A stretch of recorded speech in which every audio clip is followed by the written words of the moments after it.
400 पार की बात करते हैं तो कांग्रेस को चक्कर आने लगता है, क्योंकि कांग्रेस स्वयं 400 सीट पर चुनाव नहीं लड़ी है। तो वह अगर 400 सीट पर चुनाव लड़ती तो वो भी कह सकती थी, लेकिन उसको उसके कारनामों के कारण देश की जनता जनार्दन ने इस लायक नहीं छोड़ा कि वो 400 सीटों पर भी चुनाव लड़ सके। और इसलिए बहनों और भाइयों, जब जनता जनार्दन से कांग्रेस के लोग पूछते हैं, आम आदमी पार्टी के लोग पूछते हैं कि 400 पार का मतलब क्या है, तो जनता जनार्दन उसका जवाब दे देती है, कहती है जो राम को लाए हैं हम उनको लाएंगे, क्योंकि जो राम का है वही राष्ट्र का है, जो राम का है वही हमारा है, बाकी किसी काम का नहीं है।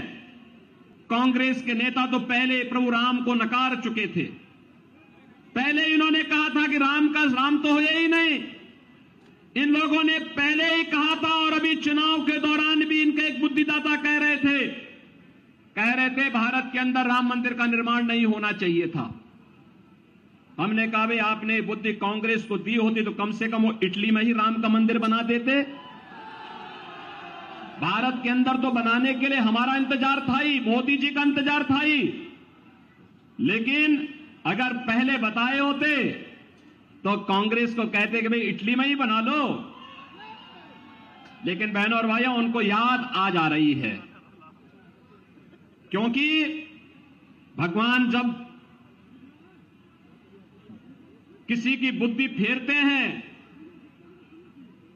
तो उसको पहले उल्टी बुद्धि दे देते हैं, विनाश काले विपरीत बुद्धि। और ये आज कांग्रेस के अंदर आप देख सकते हैं, आज कांग्रेस उसी राह पर आगे बढ़ चुकी है। और इसके जितने भी अन्य सिपा सालार हैं, इनके सहयोगी दल हैं, वे भी राम मंदिर का विरोध कर रहे हैं। कोई कहता है राम मंदिर बेकार बना है, कोई कहता है राम मंदिर नहीं बनना चाहिए था। बहनों और भाइयों, कांग्रेस हो या इनके अन्य सहयोगी दल, ये पहले दिन से राम मंदिर का विरोध कर रहे हैं और कहते थे, पहले न्यायालय को भी धमकाते थे कि अगर राम मंदिर का फैसला हुआ तो दंगे हो जाएंगे, राम मंदिर का फैसला हुआ तो खून की नदियां बह जाएंगी। जब 2017 में मोदी जी के आह्वान पर भारतीय जनता पार्टी की सरकार उत्तर प्रदेश में बनी, लोगों ने पूछा कि क्या होगा। हमने कहा यूपी में अब दंगा नहीं होगा, कोई दंगा करेगा तो फिर उल्टा टांग देंगे उसको। और बहनों भाइयों, आप तो सभी जाते होंगे, भाई देखो मेरा तो जन्म उत्तराखंड में हुआ था, मैं काम उत्तर प्रदेश में कर रहा हूं और पूर्वी उत्तर प्रदेश में काम कर रहा हूं, जो बिहार और उत्तर प्रदेश का जंक्शन है। हमारी बोली भोजपुरी है। और उत्तर प्रदेश में आपने देखा होगा पिछले 7 वर्ष में कोई दंगा नहीं हुआ। और जिस दिन माननीय उच्चतम न्यायालय का फैसला आना था, लोगों ने कहा क्या होगा, लोग सशंकित थे। मैंने कहा भी देखो, एक तिनका नहीं हिलने वाला है, कोई एक तिनका नहीं हिला सकता है। आज का दिन इस ब्रह्मांड का सबसे शांत और सौहार्दपूर्ण दिन होगा। और बहनों और भाइयों, आपने देखा होगा उत्तर प्रदेश में दंगे समाप्त, और दंगे ही नहीं समाप्त हुए हैं, अब तो उत्तर प्रदेश में सड़कों पर नमाज पढ़नी भी लोगों ने बंद कर दी है। अब तो उत्तर प्रदेश में मस्जिदों की मीनारों से माइक भी उतर गए हैं।